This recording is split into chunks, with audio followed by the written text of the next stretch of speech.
A great set of matches today. We're going to kick things off with the Boston Uprising taking on the Florida Mayhem. You know what, Monty? What? Boston must win this match today or they're out of playoff contention completely. Yes, and even if they were to win today, it still requires the dominoes to fall exactly right for the Uprising. Yeah. They're not in control of their own fate, but as you can see, they may join the Outlaws, Defiant, Justice, and Mayhem, who is their opponent. The flex tank roll has always looked a little bit rough for Florida, but now that Zephyr not in there anymore, they got Gargoyle, things have been looking up. Yeah, and part of this is not just Gargoyle, but Fate as well. The front line upgrade has been, I think, pretty significant for the Florida Mayhem. It's helped that Gargoyle has the right hero pool for this meta, able to flex very easily between the Diva and the Roadhog at a pretty high level. Is he going to be the best flex tank in the league? No, but he's certainly a player who's improving, and it's being here in Los Angeles, playing in the Overwatch League and building up that synergy with Fate, and they keep looking better and better. That's right. Meanwhile, on the other side of things, we can talk about one of the tanks of the Boston Uprising. Fusions has been a rock, a pillar, if you will, of this team all season, and it's been a rough season, obviously, but he's put on some pretty consistently good results. Lots of big fat shatters. Yeah, and it's been a little bit troublesome, I think, for Fusions, because we have seen Blase now moving over and playing in that flex tank position. So it has been a bit of a trick, I think, here for the Boston Uprising to find that consistent roster, and they have suffered for it. Well, it's been strange, too, because Blase has come out and said in interviews that he doesn't really want to play the flex tank role. He prefers to be a DPS, which you can't blame him. He is a damage-dealing player by nature, right? But sometimes you got to step up, so Boston kind of in that little bit of an awkward situation, too. Yeah, and his Hog has been good. It's just been his Diva that hasn't looked amazing. Yep, that's right. And so it's going to be time to walk our first team in this series. I didn't quite hear which one it's going to be, but I'm going to guess. I'm going to make a guess that it's going to be the Boston Uprising.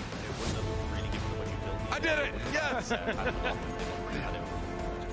He played the 50% odds. I did.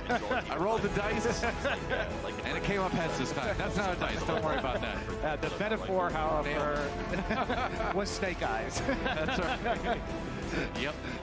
Boston Uprising taking the stage right now. Again, you know, a lot of pressure on these guys. It's going to be rough regardless of what happens. But if they can win at least, they've still got that shot at making it into the playoff play-in at the end of season.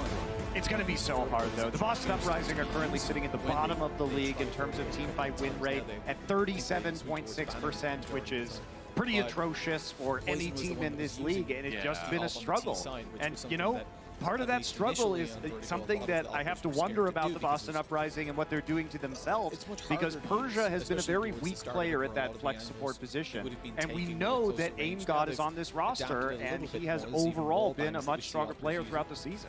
It is a bit perplexing. And they have to face a team on the rise right now, despite being eliminated from the playoffs. There's still a force to be reckoned with here in Stage 4. Let's give it up for the Florida Mayhem.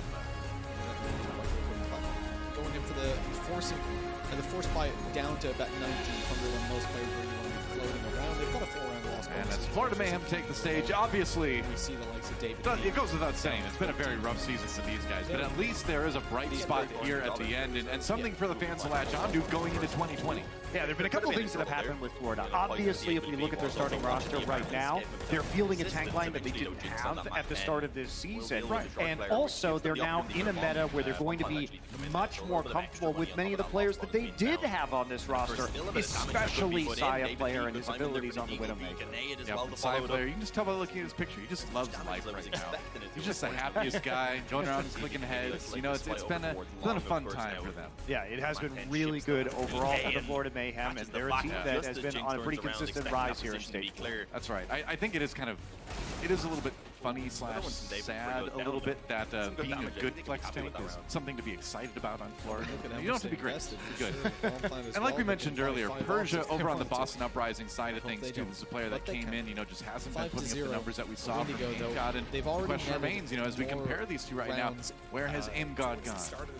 Yeah, I think it's been really rough, and Persia is towards the bottom in basically all major statistical categories on his flex support roles, and AimGod was performing pretty well, but a lot of it is that Boston, you know, they were skating by on some pretty thin ground in terms of team fight win rate this season, but we'll talk about that in a minute. True enough. Well, let's take a look at our map set brought to you by Toyota. Going to start things off on Ilios. Hanamura will be next for itself, and Hollywood for our hybrid map, and finally Route 66 will be the escort payload map at the very end. Unless we need that fifth and final tiebreaker. You never know. We might, and as you can see, the Florida Mayhem have really struggled on this map. And when I say really struggled, I mean that they have played it 9 times and they have never won. To be fair, a lot of that was before we saw many of these players come into the roster, before they had time to gel, in a different meta, so you always have to take that. But yes, the Mayhem have not been good here. I mean, if you just look at their last match against the Valiant, right? It just seemed like they couldn't handle the far from agility. So they didn't even really try. So it's been weird for them on this map.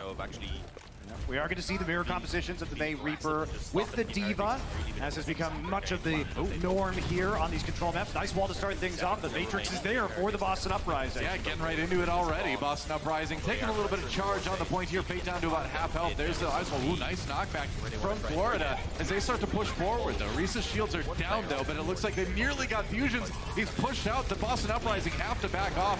Color Hex getting a little bit of healing, but Florida Mayhems do take the point first. And with a kill on the Color Hex, looking pretty good for Boston here. Florida, though, this map has been their kryptonite, so you gotta be concerned. Persia had his ultimate already, and that was enough for kill on the BQB. I'm not so sure that Boston can retake, maybe. Yeah, looking like they can now. It doesn't look like the Florida Mayhem are gonna hold on to this one for too long. Yeah, but they are gonna get the 3% basically for muscling them off the point, and they're able to force out that Blizzard. So Florida Mayhem get at least something out of this fight before Boston flips it.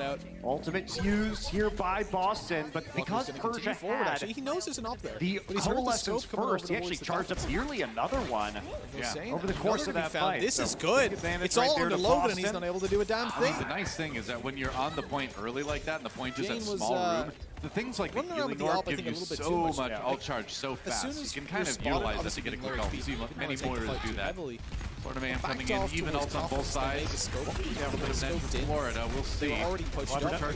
Yeah, watch out for the defense matrix here, because that Blizzard from Mayhem could be huge. Could be. Kellex, taken out by Gargoyle, self-destruct. Kellex, wrong place, wrong time. Chris gets a knock-up onto Persia as well, and Florida Mayhem comes steamrolling back on the point. It should be a pretty easy retake. I mean, that was just fantastic value from this self-destruct. We taled about how much Gargoyle has been an upgrade for this roster. Well, they're going to initiate with that self-destruct and then hold on to their Blizzard. He's like the opposite of an actual Gargoyle. Most Gargoyles like lurk on top of high places and don't really move much. He just like flies in and explodes. Yeah, it's true. He's highly mobile, unlike most Gargoyles that are not the cartoon variety. They're, selectively mobile. Mobile at night, right?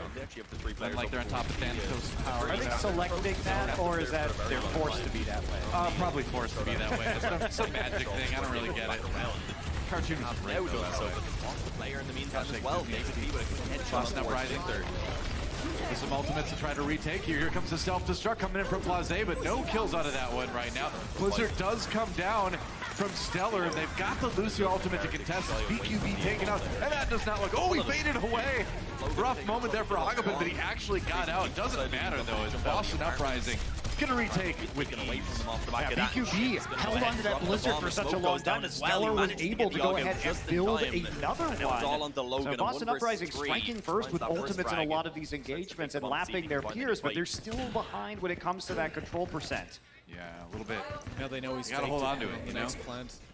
A couple more fights here, most likely, from the Florida Mayhem, deciding, depending on how fast they decide to take this approach. Well, they've kind of got that situation now where they're in one-fight territory, as we say. Where if they're able to retake the point, they're probably going to be able to finish the point, get the first point on Ilios. You get my point. I do. I got all your points. All right, good. He used to go through the first block. Down already. Not a good start for Florida here. Color Hex doesn't even need to use that Death Blossom, really. He's got the save that one for a later fight. And Boston Uprising now the ones very slightly convincing above start 80%, for Windigo. crossing the Their 80% CT side threshold. was just abysmal the last Heading time back these right two now for a teams quick faced, taxi but here today for they're seeming Gargoyle. like This is a going to be the different last beast. engagement They wanna of be the in game, pro league most next likely. Stellar, once again, coming up on another Poison quick at the blizzard. moment. He's been 12 earning kills, those 12 ults. for 3 About even. 20 seconds faster on average He's an aggressive than offer, but BQB. taking that You're now duel successfully Colorhex. as well. Walking in, got the Death Blossom. Meanwhile, Is it Huxman zoning on the other side from Florida. They got the sound barrier as well from Chris. Colorhex trying to He's gotta be the one live. to Death show Blossom Poison. used by Florida. Chance. Oh, nice Maywall. Completely blocks the Reaper damage. Colorhex down. And Florida Mayhem putting themselves in a position to retake this and maybe just take the point. Fusion's destroyed as well. And yeah, Florida Mayhem winning the crucial fight. And they've got a chance to go ahead on Ilios. Yeah, so much of these engagements, though, have been because Florida just muscles into the point, and then they force the retake from Boston. So the Maywalls have so much more value when the enemy team has to walk through one of these choke points. So it's been a positional battle for the most part that Florida Mayhem have been winning. 98-99, looks like the contest does come in from Boston. They're able to get the Tracer back there just in time from Stellar, but now the fight comes in and Colorhex drops almost immediately. Self-destruct for Gargoyle. Sound barrier used to absorb any of the damage that might end up connecting here. Gets back into his mech even, and there goes Blaze's mech on the other side. Fusion's forced out despite the coalescence coming from Persia. And Florida Mayhem still standing strong for the moment here. They've got their own coalescence a little bit later, in fact, which is great. Blizzard keeping everybody off there again. Death Blossom from side player. Boston can't contest. That is Florida Mayhem taking the first point here on Ilios. Yeah, Florida Mayhem. Some of those fights didn't go their way, and I think they have to be careful because they were giving up some earlier ultimates to the Boston Uprising, which was giving the Uprising a fighting chance here on Ilios. But overall, it's just the objective control was so Windigo poor from allowing this Boston through because they don't that play you can't just Vertigo. let them have the free percent on the point. You can't allow yourself in a May Reaper mirror composition to have the disadvantage of playing around that Maywall through a choke. Yeah. Good, but Heretics what do you know? And it's just not something So Boston Uprising had some catching up to do here As a on matter of Ilios. fact, from what I recall, Poison actually had a pretty rough time versus Heretics yesterday. Obviously, we didn't And we'll cast see it, if they so can it do was just on the, that. Florida Mayhem, though, but in a position to do what they've never done. the fact that he's changed The over so Overwatch League in much, 2019, which is they win had a on warm-up game Ilios. versus NIP. Colorhex is going to be playing the Pharah this time around, so Pharmacy combination for the Boston Uprising. And that's going to be a quick elimination there. Nice concussive blast. You know, the funny thing is, against Valiant on this round, almost the exact same thing happened against Agapun too, so Florida Mayhem's approach on this particular point seems to leave them a little bit open to those concussive blasts. Yeah, and they don't have a great way to deal with the Pharah. So if you're the Florida Mayhem, you more or less have to ignore it, try and stay undercover and just play the corner of a point. Or you're going to try and speed boost onto the characters from Boston on the low ground. Well, Agapun down and looking pretty familiar here where Florida Mayhem just really struggling to handle that Pharah. I mean, what are you going to do? Like, I guess you ignore her, right? You try to kill the other members of the opponent's team, because then obviously Pharah can't take by herself, but you don't really have a way to pick her out of the air unless BQB hits a good right click, right? No, because the staggers keep happening, I mean, look how Florida's playing this. Now, the point was just taken, so Florida did delay the first capture a pretty significant amount of time, and now they're going to reset. But look at the ult charge on the side of the Boston Uprising. They are well ahead when it comes to ult economy because Florida was never able to take a fight. BQB was eliminated quickly, then Hagapun was eliminated, so they only ever really had 5 players able to contest, so all they could do was dance on and off the point and try and hold off the first capture as long as they could. Now they're going to switch to double sniper. Going double sniper. That's right. That's something that they didn't do last time on this map. They did switch Psyplay over to the Widowmaker, but they didn't swap BQB away from the main. So we'll see if the double sniper can put some pressure on the Colorhex here. It's a try. He's playing pretty defensively. He's staying behind some of the buildings here. It's troublesome to run the double sniper, though, because you don't have a lot of point presence, right? Your Mercy, your Hanzo, and your Widowmaker are not going to be actually there to contest the point. So they have to hit their shots. They have to get those opening eliminations. And you can see just Colorhex playing a lot more carefully now that he knows the double sniper is coming in. Kind of lurking behind those buildings a little bit. Florida Mayhem just tries to get a little bit of pressure on the point. And a boost onto the Reaper right now. Doesn't Nano Blossom on the point. Hey, they get a kill on Fate. That's something, though. Bananas from Boston Uprising continues to hold, and there's a kill on the Saya player. The sniper gets taken out by the Rockets, but BQB comes back with a bit of revenge. It's a little bit too late, though. Maybe contest this.